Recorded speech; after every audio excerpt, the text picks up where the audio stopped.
Kian maraknya peredaran narkoba di sejumlah wilayah kota Lubuk Linggau yang menjadi wilayah perlintasan antara provinsi membuat pihak kepolisian Polres Lubuk Linggau terus gencar melakukan pengungkapan kasus peredaran dan jaringan narkoba.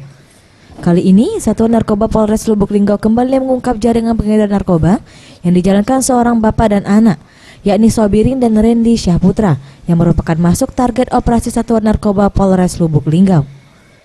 Kasat Narkoba AKP Muhammad Ismail dalam keterangan persnya mengungkapkan, kedua pelaku bandar narkoba ini beroperasi di wilayah kota dan ditangkap di kediaman tersangka yang berada di Kelurahan Sukajadi, Kecamatan Lubuk Linggau Barat, Kota Lubuk Linggau.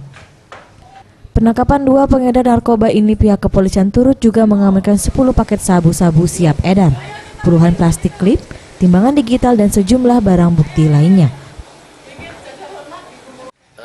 Dengan satu TKP dengan 2 tersangka kita lakukan pada sekitar pukul setengah 6 sore ya Pak ya, setengah 6 sore di wilayah Sukajadi. Itu kita lakukan undercover buy juga, itu terkenal sebagai pengedar atau bandar di wilayah Sukajadi, di wilayah barat juga. Nah, tersangka ini bernama Sobirin dan Randy. Ini tersangka ini ayah dan anak ya Pak ya, ayah dan anak. Faris Setiawan, Sriwijaya TV.